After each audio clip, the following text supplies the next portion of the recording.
Tema 41. Nacionalismo y liberalismo en la Europa del siglo XIX. Vale, en este esquema vemos que bueno, se pueden distinguir diversas partes de este tema. Primero vamos a hablar del nuevo concepto de nación. Bueno, en el siglo XIX surge la idea de nación, el concepto de nación, como un pueblo, un estado que es un conjunto de instituciones en un territorio y administrado por un gobierno en el que un grupo de gente tiene algo en común, ¿no? Se identifican con un territorio. Para ser tal, debían tener un Estado, ¿no? Este es el derecho a tener un Estado, el derecho natural que da un pueblo o una nación y que también se convierte en la democracia participativa. Pero en la práctica, los estados-nación se constituyeron sin atención a las etnias, lenguas, religiones o diferencias culturales. Entonces, este nuevo nacionalismo que surge en el siglo XIX, que surge de la idea romántica de pertenencia a un pueblo, con cosas en común, pues como la lengua, la religión o las etnias, en fin, o la cultura. Y este nacionalismo podía ser de dos tipos: centrífugo, en el que lo que quieren es independizarse del Estado o gobierno al que pertenecen, cosa que pasó, por ejemplo, con los griegos, los serbios, los croatas, los rumanos, los búlgaros, que querían independizarse de Turquía, con quienes no tenían nada en común. Y luego está el centrípeto, que es el que quiere unificarse, ¿no? Porque está disperso por ahí y lo que quiere es juntarse, ¿no? A rejuntarse en un solo país, ¿no? En una nación. Pues estos casos, por ejemplo, fueron Italia, Alemania, que los unificaciones de Alemania e Italia son las que se estudian en este tema como parte de ese nacionalismo decimonónico, pero también el Imperio Austrohúngaro, Yugoslavia, que sería para aglutinar los serbios y los croatas que cuando se independizaron de Turquía. Bueno, el tema de los Balcanes es un mundo aparte. Y luego este nacionalismo, pues también es esta idea de amor a la patria, ¿no? Que es un sentimiento más bien burgués, ¿no? Que se popularizó. Luego este nacionalismo pues también se unirá con la teoría de la economía liberal, en la que el Estado no interviene en la economía, pero sí que controla ciertos aspectos como los monopolios, las monedas, algunas finanzas, la normativa fiscal y aduanera. Y entonces este Estado, pues al final se crea con espacios homogéneos y libres para actividades capitalistas, pero restringido a sus habitantes. En épocas de crisis, pues estas restricciones del mercado pondrán restricciones al mercado exterior y proteccionismo, ¿no? Lo que ya hemos visto muchas veces en muchas partes de la historia.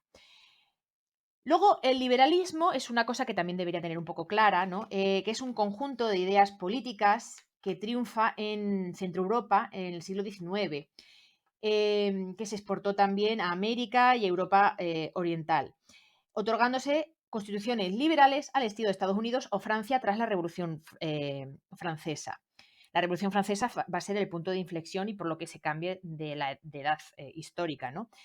La corriente filosófica, política y económica que promovió la libertad del ser humano, su igualdad, pero solo entre los hombres, las mujeres no, y la igualdad política y jurídica y la búsqueda del progreso material de los pueblos, ¿no? Por eso, de ahí que el nacionalismo se uniera a esa idea del liberalismo económico, ¿no? Entonces, en cuanto a economía, el liberalismo pues, establece sus principios de riqueza y de propiedad sobre, o mejor dicho, opuesto al, ¿cómo decirlo?, a la intervención, ¿no?, del Estado en material económico. El liberalismo político, por ejemplo, está opuesto al despotismo. El gobierno está representado, el gobierno tiene representación democrática, parlamentaria, por eso esta es la época que va a tener lugar las revoluciones liberales que derivaron de la Revolución Francesa, pero vamos por partes. Y el liberalismo intelectual se caracterizará por el espíritu de tolerancia, de conciliación, etcétera. Vale, dentro del liberalismo vamos a hallar luego con el paso del siglo XIX, esto se va a ver muchísimo también y especialmente en el siglo XIX español, entre liberalismo doctrinario y liberalismo democrático, ¿vale? Dentro de la corriente del liberalismo político, estamos hablando de la política, bueno, pues estas dos corrientes van a ser diferentes también. El doctrinario, bueno, se van a diferenciar en los derechos y libertades que dejen al pueblo. Por ejemplo, el doctrinario será más conservador, mientras que el democrático más liberal. El doctrinario será burgués y el democrático popular. El doctrinario defenderá el sufragio censitario, recordemos cómo es el sufragio censitario, y el democrático el sufragio universal masculino. Ojo, cuidado. El doctrinario defenderá la soberanía nacional y el democrático la soberanía popular. El doctrinario libertad de prensa, el democrático prensa independiente. El doctrinario igualdad jurídica y el democrático justicia social. Y por último, el sistema imperante que defiende el doctrinario es la monarquía constitucional, mientras que el democrático está más cerca de los republicanismos, ¿vale? Entonces, una vez explicados estos conceptos básicos, pues comentar un poco pues, las revoluciones liberales del siglo XIX, de principios del siglo XIX, de la primera mitad. Vale, los antecedentes, como ya he comentado antes, están en la Revolución Francesa, lógico, porque en la Revolución Francesa, recordemos, pues los ideales que emanaron también con un poco las ideas de la Ilustración, bueno, un poco no, con las ideas de la Ilustración, pues la separación de poderes, la nación es soberana, el fin de los privilegios de las clases sociales privilegiadas mismamente, igualdad civil, ciudadanos libres y con derechos para los hombres, repito. Napoleón, durante su imperio, pues asentó estas ideas revolucionarias para los hombres, porque el código napoleónico mandó a las mujeres otra vez a la cocina, pero en 1815 se restauró el absolutismo en Europa, en España había sido antes, y se llevó, se llevó a cabo el Congreso Absolutista de Viena, en el cual estos países absolutistas acordaron que si hubiera revoluciones liberales, pues aplastarlas, ¿vale? Bien, dicho esto, tres grandes revoluciones liberales, la de 1820, la del 30 y la del 48.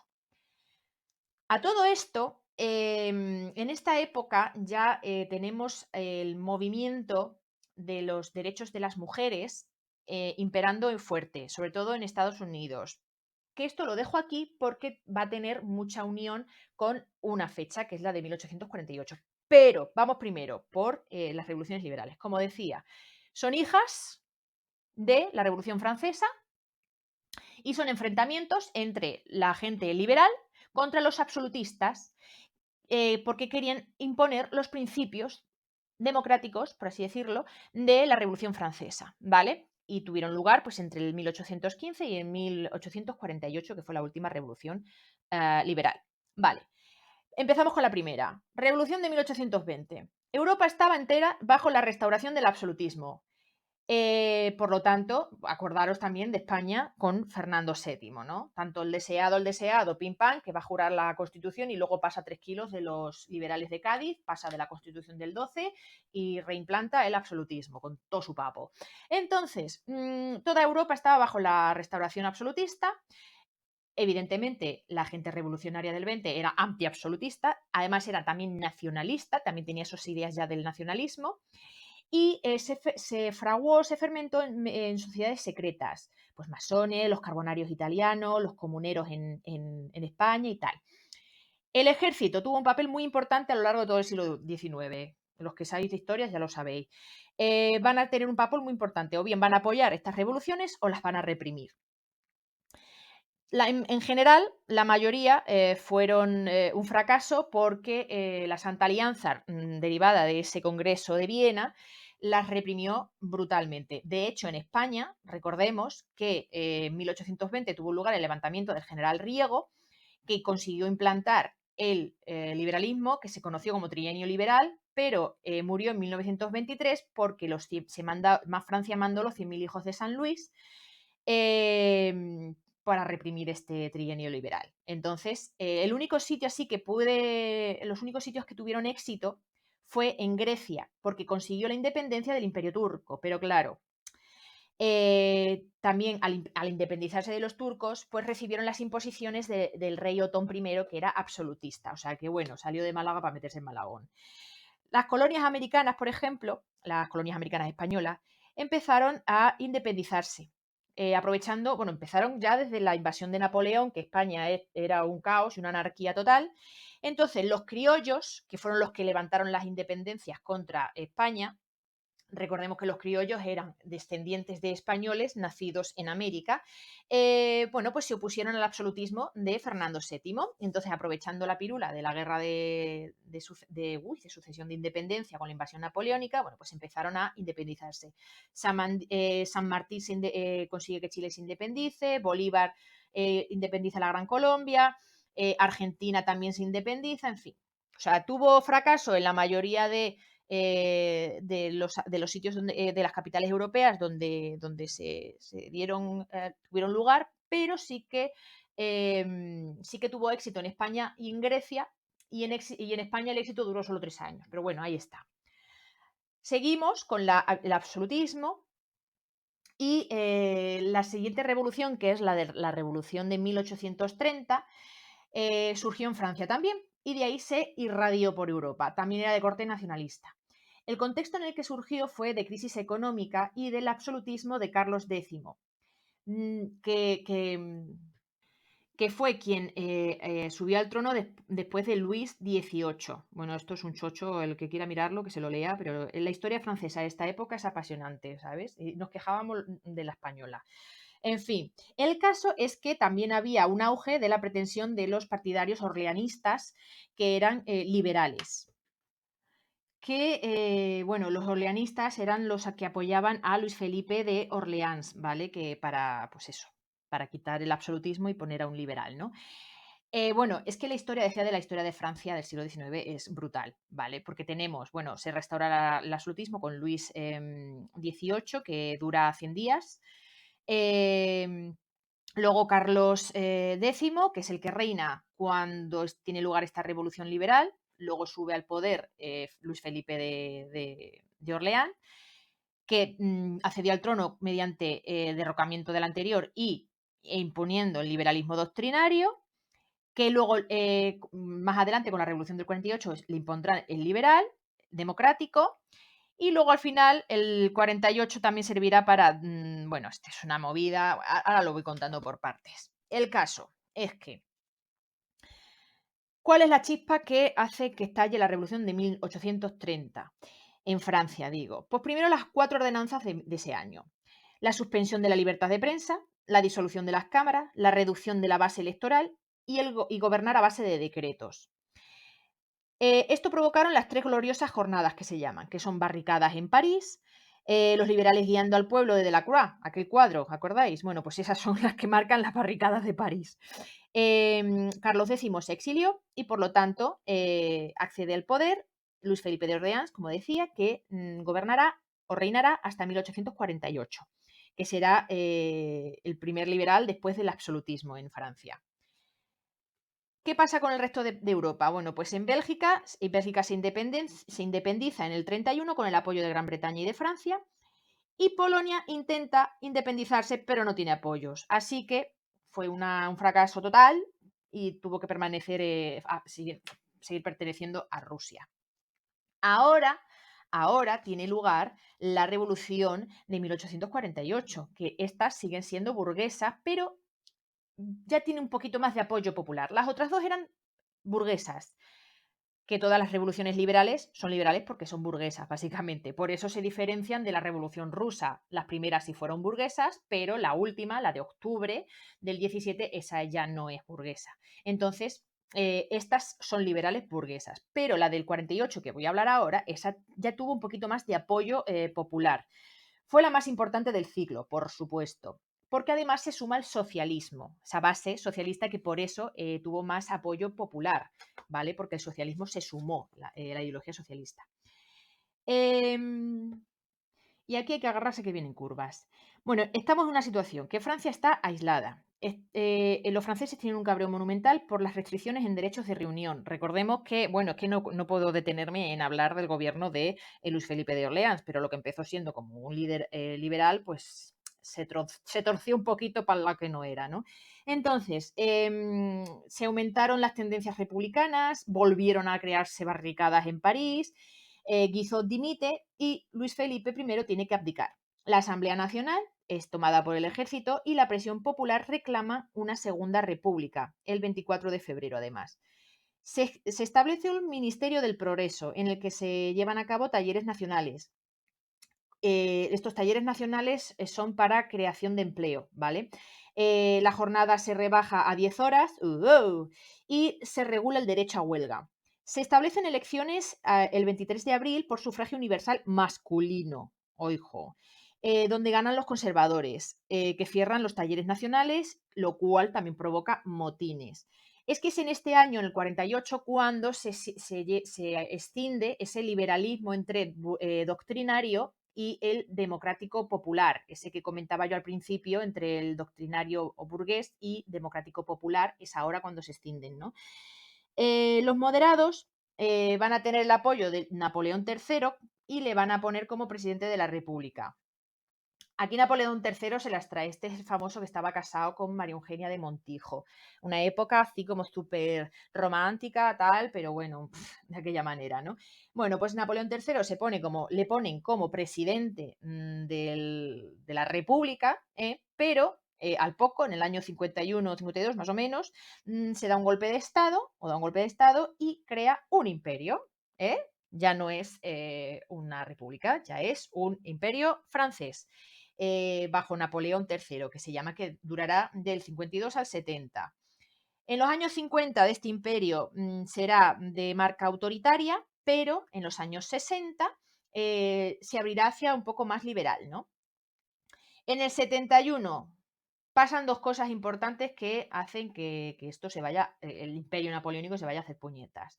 La derrota de Francia en la batalla de Sedan contra Prusia, en la batalla de franco-prusiana por la unificación alemana, recordemos, que puso fin al gobierno de Napoleón y al imperio y se estableció la Tercera República Francesa.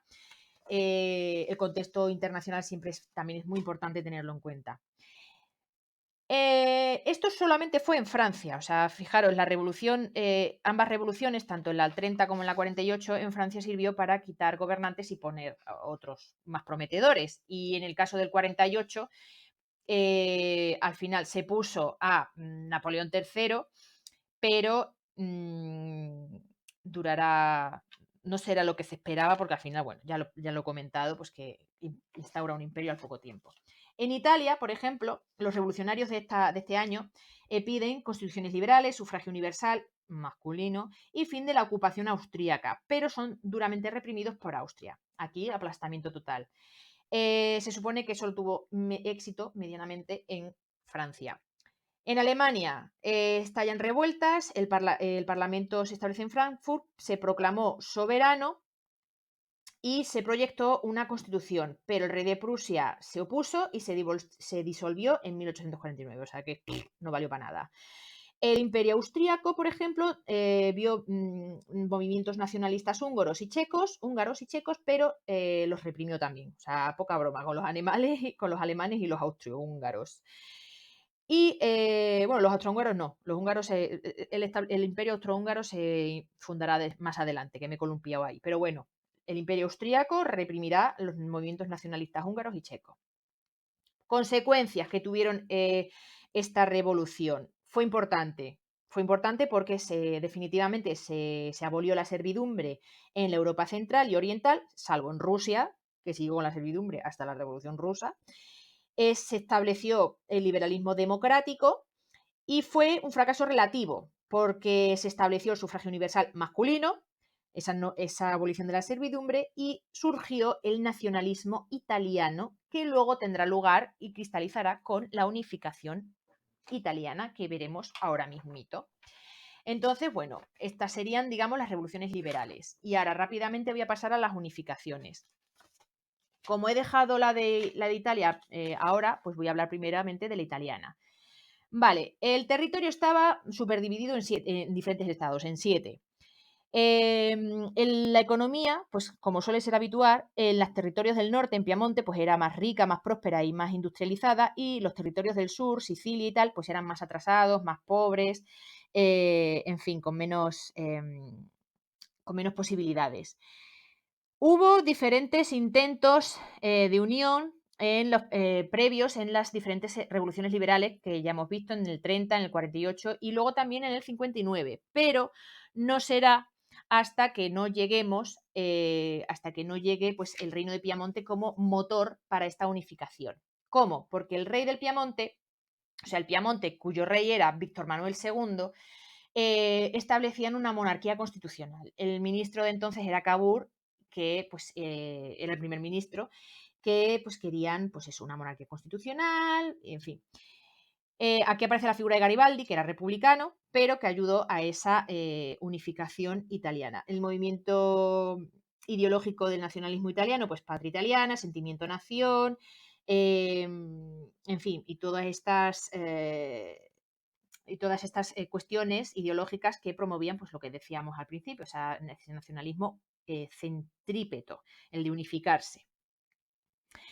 Pues al final, estas fases se cristalizaron, bueno, pues como he comentado antes, pues intentos previos en el 30, que fracasa. En el 48 los levantamientos nacionalistas en Lombardía chocan con Austria, ya lo he comentado antes, que en Italia, pues los italianos no consiguen quitarse del dominio austriaco, pero tiene el apoyo del Piamonte, pero claro, el Piamonte aportó con un ejército poco preparado, entonces al final nada.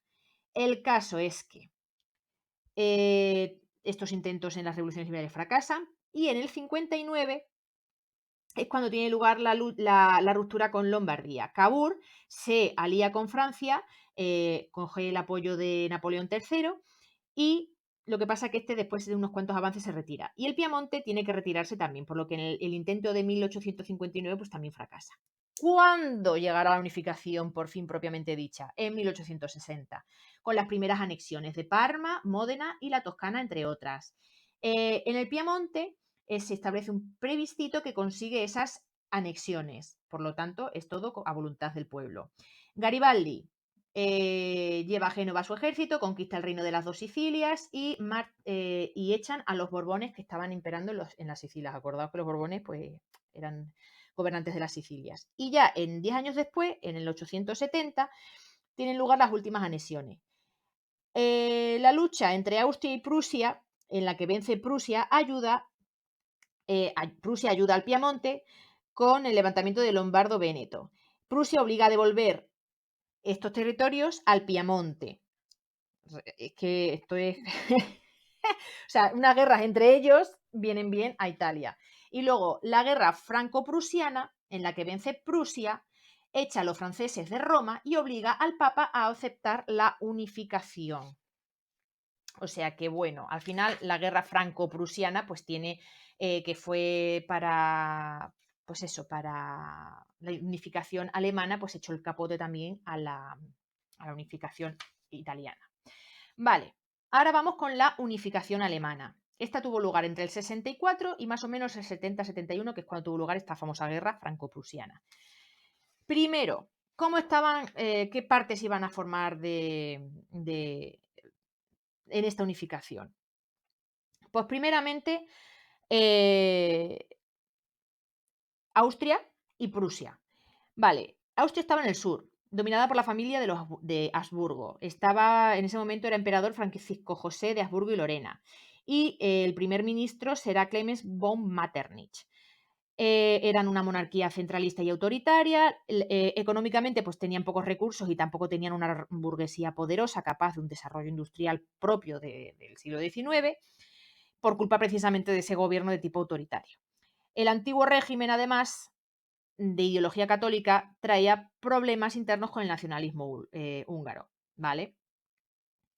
Prusia, en cambio, estaba en el norte, estaba gobernada por la familia Hohenzollern y los reyes también impulsaron un poco esta unificación. Primero, Guillermo I, que fue rey de 1861 al 88. Segundo, Federico III, que fue ya emperador de Alemania, que fue rey en el 88, pero que duró poco, y Guillermo II de Alemania, que gobernó entre el 88 y 1918, que este será Guillermo II el que la liará parda con el tema de la Primera Guerra Mundial, la segunda no, la primera. Entonces, el primer ministro de Prusia pues era von Bismarck. Este es el señor estrella de esta época. Fue el artífice de la unificación alemana y el artífice de los sistemas bismarckianos y que son esos sistemas de alianzas con países europeos que luego la liarán parda en la Primera Guerra Mundial. Era una monarquía parlamentaria y el desarrollo económico de la región era muy considerable. O sea, era el centro industrial más poderoso de la región, impulsó la industria del acero y del carbón y del hierro. eh, Además, tuvo lugar un crecimiento importante de las comunicaciones, lo cual ayudó a tener un mercado más activo. Y además este avance económico y también político también, fue un poco debido a su tipo de gobierno y religión, que eran protestantes, ¿vale? Estos datos son importantes, un poco importantes pues, por el tema de la concepción del mundo, básicamente. Entonces, había dos propuestas sobre la mesa. La pequeña Alemania, solo Prusia y su tipo de gobierno. La Gran Alemania, en la que incluye a Austria. Las causas para esta unificación. Económicas, revolución industrial, liberalismo económico, el Zollverein, que es el sistema de unificación aduanera surgido en Prusia al que se unieron otros países. Social, la burguesía, que quería más control en la economía del Estado y poder, por supuesto, y de siervos a obreros, y que querían pasar de siervos a obreros, ¿vale? Y la ideología, por supuesto, el nacionalismo centrípeto del que hablaba antes, por culpa de la conquista de Napoleón de entonces, ¿no? Bueno, el desarrollo tuvo tres partes muy, muy claras. La primera fue la Guerra de los Ducados en el 64, que fue un conflicto militar que enfrentó al Imperio Austrohúngaro, Prusia y Dinamarca. Dinamarca fue derrotado, por lo que se le concedió el Schleswig-Holstein, que los otros se anexionaron, o sea, es un territorio del norte. La Guerra Austro-Prusiana en el 66. Su objetivo era expulsar a los austríacos de la Confederación Germánica y formar sin ella un Estado, Alemania del Norte. El Zollverein se aplica. También se anexionan el Holstein y el Schleswig. Anda, que mi alemán también está de la marinera. Prusia promete a Italia devolverle Venecia si va a la guerra contra Austria. Gana la guerra, así que logra su objetivo. Esto es lo que comentamos y que se enlazaba con la unificación italiana que comentaba antes, ¿no? En la guerra entre Austria y Prusia. Y luego la última, y también se firma el Tratado de Praga aquí, ¿vale? La guerra franco-prusiana, esta es la que tiene traca, esta es la más gorda, la más importante y la que tendrá, y la que será por sí misma incluso una causa lejana de lo que será luego la Primera Guerra Mundial. O sea, la guerra franco-prusiana será, vamos, la releche. Aquí la guerra franco-prusiana tuvo lugar por el expansionismo de Napoleón III. Recordemos que Napoleón III cascó el imperio en Francia y el objetivo de Prusia era acorralar a Francia en sus territorios y eliminarlos, y así expandirse y unificar Alemania. Vale, tuvo varios desarrollos, porque claro, la guerra franco-prusiana, aunque se llevaban a muerte, pues fue un poquito, fue fácil, pero fue difícil, ¿no? Hacer estallar la guerra. Vale, hay que ponernos, hay que ponernos aquí un poco en situación. Isabel II de España es, como ya sabemos, destronada por la Revolución Gloriosa del 68, ¿vale? España sugiere como sucesor a un primo de Guillermo I, que se llama Leopoldo Hohenzollern, de Sigmaringen, que en España, como en España somos unos cachondos, pues le llamaron Leopoldo Oleoles y Meligen. O sea, ¿sabes? Que el de la marinera. ¿Qué sucede? Que Napoleón III se encabrona mucho porque dice, ¿cómo vais a meter a un alemán otra vez, recordemos cuando los Austrias, en el trono español? Ni de coña. Entonces, fue a reunirse a Metz para tomar el mando del ejército. Vale, ¿qué pasa aquí? ¿Qué pasa? Es que aquí hay muchas movidas intrínsecas. Bismarck, que era un bicho muy, muy listo, quiere que estalle esta guerra para terminar de unificarse, pero no, la cosa todavía no terminaba de cristalizar. Entonces, lo diré, un embajador francés se reúne con el rey y le dice que no, que es inaceptable, que no pueden meter a un heredero al trono español, que sea alemán, que tal. Bueno, pues el rey le manda un telegrama a Bismarck y le dice, oye, mira que este tío es un plasta, que mira hasta dónde ha venido al balneario a darme la chapa con el tema del trono español, que a mí me la pela. Bueno, Bismarck, ¿qué hizo? Pues trucar el telegrama, famoso telegrama de Ems, en el que cambió el texto que decía eso, básicamente, que me da igual, que haced lo que os dé la gana, bueno, más o menos, ¿vale? Buscar el telegrama y así el telegrama en internet y lo veréis. Y lo que hizo fue, pues, directamente decir, y lo que dice este francés, en plan que viene aquí a darme la caca con el tema de, pues yo pondré al emperador, yo apoyaré la moción de un rey alemán en España si me da la gana. Básicamente, esta fue la pirula.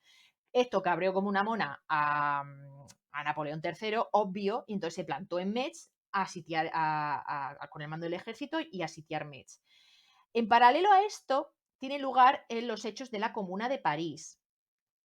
La Comuna de París tuvo lugar porque con el paso de, o sea, al final la guerra esta franco-prusiana duró un año y fue una catástrofe para Francia.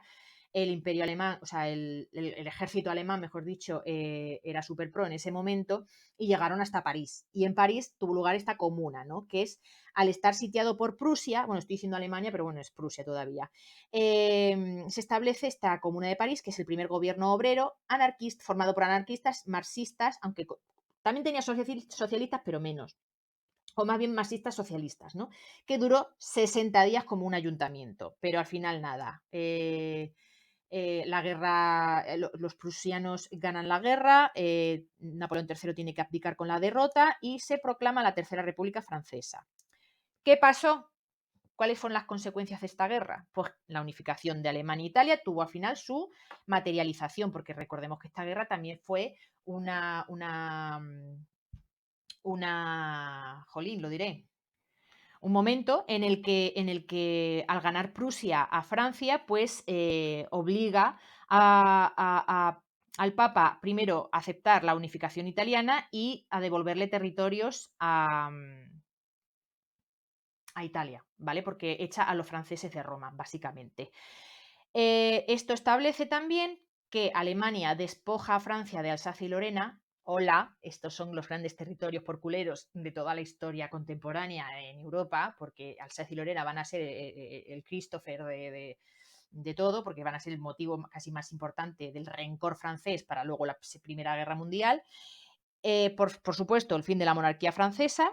Guillermo I se establece como Kaiser en la Galería de los Espejos en el Palacio de Versalles, ahí se proclama emperador, ahí en Francia, ¿no? Con todo su morro en París. Y se inicia el Imperio Alemán, el Segundo Reich, y por supuesto, Francia acaba siendo republicana. Esa república, la Tercera República, será la que dure hasta la Guerra Mundial. Y ya está, básicamente es el tema que decía, el tema 41, con el nacionalismo y los liberalismos en la Europa del 19, que traen como consecuencia pues, las revoluciones liberales y las unificaciones de Italia y de Alemania. Madre mía, media hora. Disfrutadlo.